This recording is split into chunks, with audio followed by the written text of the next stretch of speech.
इस कार्यक्रम के पुण्यार्जक हैं स्वर्गीय माताजी श्रीमती मनोरमा जैन, श्री संतोष कुमार जैन, श्रीमती निर्मला जैन, भ्रातृ एवं भ्रातृवधू श्री प्रदीप जैन, श्रीमती प्रीति जैन, पुत्र एवं पुत्रवधू लकी जैन, शिवानी जैन, पौत्र अनिकेत जैन, पौत्री अवनी जैन, पुत्र यश बिट्टू, पुत्री दामाद पिंकी जैन विकास जैन, दोहित्र देवांश जैन, पुत्री एवं दामाद रिंकी जैन जय जैन, दोहित्र अरिहंत जैन खुशी जैन, फर्म संतोष जैन केटरर्स, सागर मध्य प्रदेश। बोले जब भी मैं मार्केट जाती हूँ 10-20 साड़ियाँ लेके आ जाती हूँ, और उसने गिनती की 150 साड़ियाँ, तो काली साड़ियाँ मेरे पास 150 हैं महाराज, काले कलर की। हमने कहा अच्छा, अब आज ऊंट आया है पहाड़ के नीचे, और उन्होंने परिचित तो थी पहले से, मैंने उनको समझाया और 1500 साड़ियों का संकल्प करा दिया।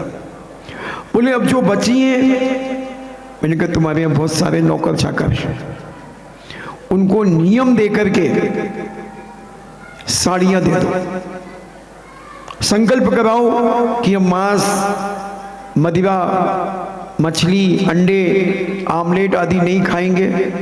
बोले वैसे नहीं खाते। हमने कहा नहीं खाते, नियम दिलाओ, नियम से बांधो, बिना नियम के हमने कहा कोई पुण्य बंद नहीं होता है। बोले अच्छा। हमने कहा हाँ। मैंने उदाहरण दिया कि बैंक में 2 व्यक्ति 5-5 लाख रुपए लेकर के गए, और एक व्यक्ति ने संकल्प कर लिया कि साहब 9 साल में डबल होते हैं, 10 साल में, उस समय तो 5 साल में होते, तो 1990 की बात है। तो मैंने कहा कि संकल्प करो कि उसने संकल्प किया कि 5 साल तक मैं फिक्स डिपॉजिट करना चाहता हूँ, और दूसरे ने कहा मेरे करेंट चालू खाते में जमा कर लो। दोनों ने पैसे जमा किए और दोनों 5 साल के बाद गए, तो एक को तो 10 लाख कुछ रुपए मिले और दूसरे को 5 लाख कुछ रुपए मिले। तो मैंने कहा कि इनको त्याग, ऐसे सब समझ लेना, ये उदाहरण उनको दे रहा हूं, मगर तुम भी संकल्प कर लेना। पहले तो उन चीजों का त्याग कर देना चाहिए आजीवन जो हम ग्रहण ही नहीं करते अपने जीवन में, ना कभी खाया है, ना खा रहे हैं और ना कभी खाएंगे। उनका पहले त्याग कर दो, तो पुण्य बंधना तुम्हारे जीवन में चालू हो जाएगा। बोले अच्छा ऐसा भी होता है? मैंने कहा हाँ। तो बोले ठीक है, हम अपनी फैक्ट्री के लोगों को बुलाएंगे और ये सारे संकल्प करके, किसी को 2 साड़ी, किसी को 1 साड़ी, जैसी उनके घर में लेडीज होगी। मैंने कहा हाँ। बोले ठीक है। मैंने साल 6 महीने में बांट देना, सब्जी वाले को दे देना, ये कर दे, सब उनको समझा दिया, सब कुछ बता करके। सोना कितना रखोगी?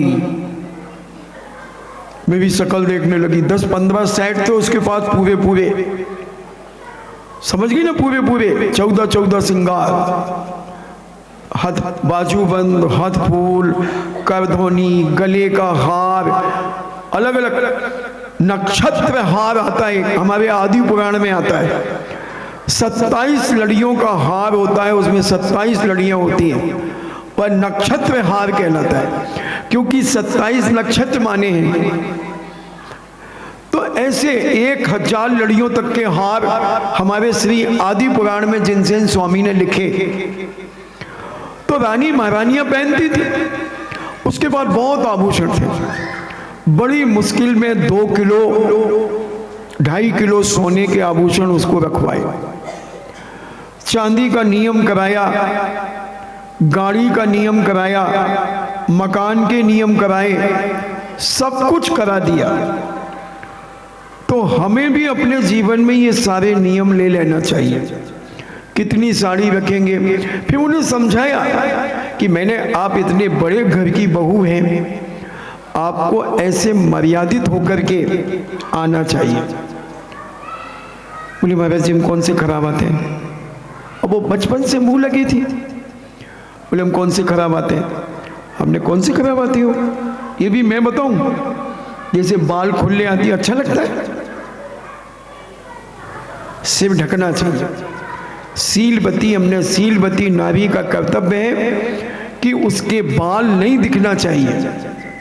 सिर ढका रहेगा तो पूरा शरीर ढका रहेगा, और सिर खुला रहेगा तो आधा शरीर खुला रहेगा। पेट खुला रहेगा, पीठ खुली रहेगी, हाथ खुले रहेंगे, सब कुछ खुला रहेगा। और नारी का अगर शरीर खुला है तो बंधुओं सब कुछ लुट गया उसका, सब कुछ लुट गया, कुछ नहीं बचा। जनक नंदी सीता 14 वर्ष वनवास में रही, मगर उनका कभी सिर नहीं खुला। आप कह सकते हो, आपको मन में फितूरी जाग सकती है, महाराज जी आप क्या उनके साथ में थे क्या? कह सकते हो तुम। अरे तुम्हारे मुंह में पारा कोई लगा ही नहीं सकता, हड़िया में तो पारा लग सकता है। हड़िया जानते ना, चावल दाल बनाने की, सब्जी बनाने की, उसमें तो पारा लग सकता है, ढक्कन लग सकता है, कुकर में ढक्कन लग सकता है, मगर इन महिलाओं के मुंह में ढक्कन नहीं लग सकता। आया है मन किसी के मन में, जब तो मेरे अंदर से उसका उत्तर निकलेगा। आया है कहीं ना कहीं कि महाराज जी तुम तो ऐसे बता रहे जैसे तुम रामचंद्र जी लक्ष्मण के साथ में तुम भी जंगल में 14 वर्ष वनवास में घूम रहे हो।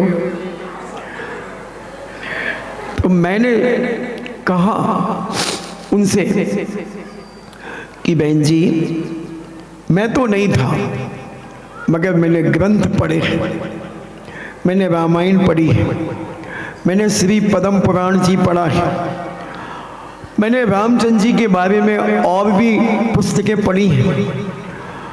तो उन्होंने लिखा कि जब मर्यादा पुरुषोत्तम राम की जनक नंदी सीता का अपहरण हुआ, रावण जब उन्हें पुष्पक विमान में बिठा करके ले गया, तब जनक नंदी सीता अपने आभूषण खोल खोल करके जमीन पर गिराती चली गई। कभी झुमकी गिरा देती, कभी हार गिरा देती, कभी चैन गिरा दी, कभी बालों के क्लिप गिरा दिए, बहुत सारी चीजें उन्होंने अपने आभूषण गिराए। बिछड़ी गिराई, कंगन गिराया, नारी के जो 14 श्रृंगार होते हैं वो गिराए। और जब मर्यादा पुरुषोत्तम राम लखन भैया जानकी को जब ढूंढ रहे थे, एक एक पेड़ पौधों से पूछ रहे थे कि तुमने मेरी सीता देखी हो तो बतलाओ, एक एक कंकड़ पत्थर से, नाली नलों से पूछ रहे थे, तब चलते चलते जनक नंदी सीता माँ की झुमकी या कुंडल मर्यादा पुरुषोत्तम को मिलता है। उसे उठाते हैं और पूछते हैं, भैया लक्ष्मण क्या ये सीता का कुंडल है? लक्ष्मण कहते हैं, भैया ये तो आप जानो, अगर उनके पैरों की बिछड़ी मिल जाए, नुपुर मिल जाए, तो मैं बता सकता हूं कि ये भाभी माँ के पैर का बिछड़ी है, बिछिया है। ये झुमकी तो आप जानोगे। राम बार बार पलट पलट करके ऊंचा नीचा करके देखते हैं। इससे क्या सिद्ध हो रहा है? झुमकी कब दिखेगी? जब खुला सिर होगा, तब झुमकी या कुंडल दिखेगा। और सिर ढका होगा, बाल तक ढके होंगे। तो मैं आपसे पूछना चाहता हूं, हमारी इतनी सारी माताएं बैठी हैं, बहनें बैठी हैं, इनके क्या कुंडल मुझे दिख रहे हैं? क्या तुम्हारे अड़ोस पड़ोस में किसी को अपनी अड़ोस पड़ोस के कुंडल, झुमकी, कर्णफूल आदि क्या क्या वो सब दिख रहे हैं क्या? नहीं दिख रहे। इससे सिद्ध है कि सिर ढका जब होता है तो ये नहीं दिखते हैं। अब मैंने कर दिया, मैं था नहीं वहां पर, मगर मैंने सिद्ध कर दिया। ऐसे आभूषण। तो उन बहन जी को जो महाराष्ट्र की थी, उनको मैंने ये भी दिलाया कि शीलवती नारी का ये प्रथम कर्तव्य होता है अपने शरीर को ढांक करके निकलना। पर पुरुष मेरा शरीर ना देख ले। हमने शरीर एक के हाथों सौंपा है, दुनिया के हाथ में नहीं। ये शीलवती चरित्रवान नारी, ब्रह्मचर्य को धारण करने वाली नारी, सुदार संतोष व्रत का पालन करने वाली नारी इस प्रकार से अपने जीवन का यापन करती है कि उसके शरीर को कोई भी दुनिया का परपुरुष देख नहीं सकता। क्यों किया रानी पद्मिनी ने जौहर?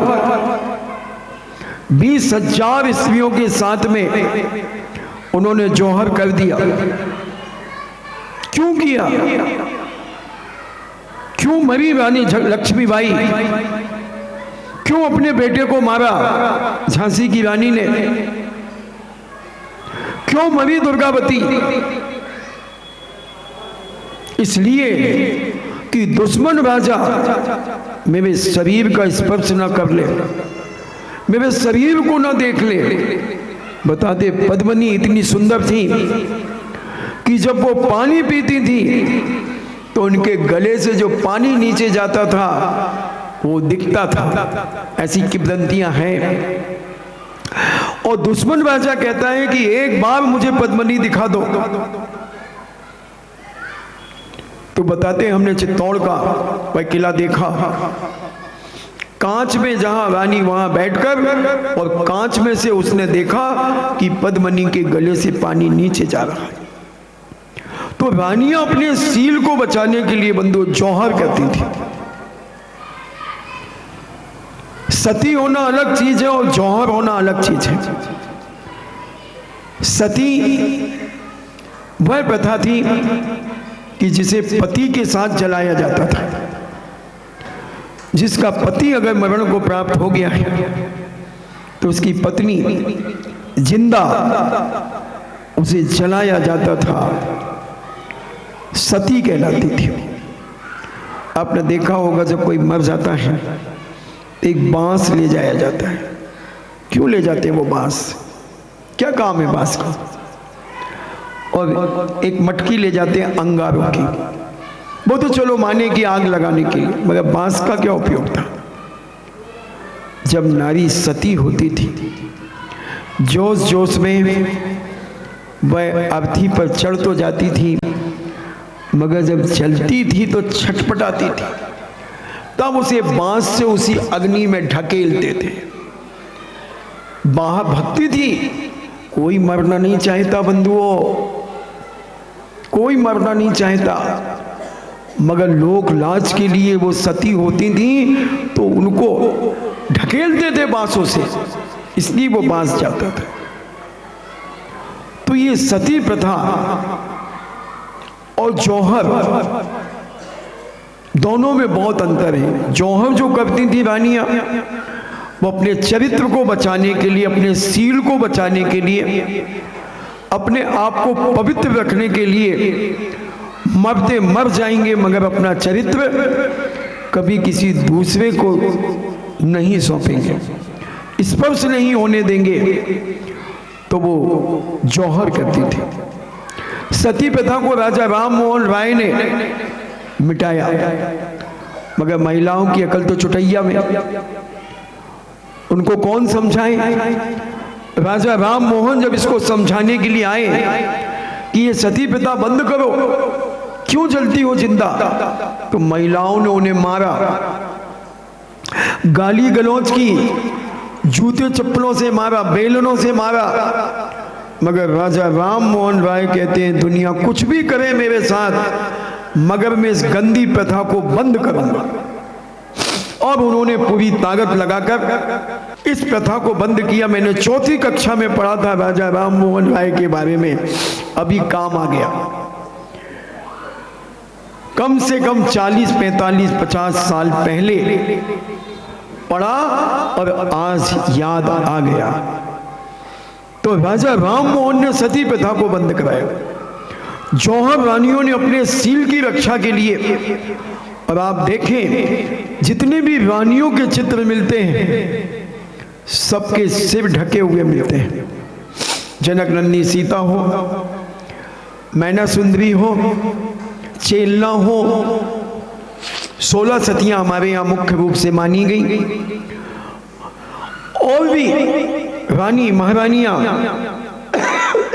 सब मर्यादा में रहते थे, और अभी भी शीलवती नारी मर्यादित रहती है। उसके ब्रह्मचर्यानुव्रत का पालन निर्दोष होता है। और ये हर नारी का कर्तव्य है कि अपने सिर को ढांक करके जाना चाहिए। खुले बाल दिखाना ये भारतीय संस्कृति के विरुद्ध माना जाता है, ये मर्यादा के विरुद्ध है। इन सब चीजों पर ध्यान देना चाहिए। मैंने पहले इस पे प्रवचन दिया है कि बालों का क्या प्रभाव पड़ता है, सामने वाले खुले बालों का क्या प्रभाव पड़ता है बताते हैं। अभी पूज्य प्रमाण सागर जी महाराज ने भी कल परसों कोई मुझे क्लिपिंग दिखा रहा था, उन्होंने भी माताओं बहनों को कहा है 2-3 दिन पहले, या कल या परसों कि हर माँ बहन को बाल खुले लेकर के नहीं आना चाहिए, बालों को बांध करके आना चाहिए। हमने एक एक बाल के बारे में भी बताया, गुथे बाल, चोटियों का क्या महत्व है, जूड़े का क्या महत्व है, और एक चोटी का क्या मतलब है, 2 चोटी का क्या मतलब है, और ये फैले बालों का क्या प्रभाव है। इन सबको मैंने शायद भाग्योदय में यहाँ भी बताया, भाग्योदय में भी बताया, क्योंकि कुछ चीज़ें ऐसी होती हैं कि वो नई जगह बताना पड़ती है। तो ये बहुत बड़ी मर्यादा है, इससे हमारे कैरेक्टर को जाना जा सकता है। हमारे चरित्र की पहचान हमारी वेशभूषा से होती है कि हमारी किस प्रकार की वेशभूषा है। तो ये बहुत बड़ी भारतीय संस्कृति की एक आदर्श परंपरा आज हमारी समाज से लुप्त सी हो रही है। इस कार्यक्रम के पुण्यार्जक थे स्वर्गीय माताजी श्रीमती मनोरमा जैन, श्री संतोष कुमार जैन, श्रीमती निर्मला जैन, भ्रातृ एवं भ्रातृवधू श्री प्रदीप जैन, श्रीमती प्रीति जैन, पुत्र एवं पुत्रवधू लकी जैन, शिवानी जैन, पौत्र अनिकेत जैन, पौत्री अवनी जैन, पुत्र यश बिट्टू, पुत्री दामाद पिंकी जैन विकास जैन, दोहित्र देवांश जैन, पुत्री एवं दामाद रिंकी जैन जय जैन, दोहित्र अरिहंत जैन खुशी जैन, फर्म संतोष जैन केटरर्स, सागर मध्य प्रदेश।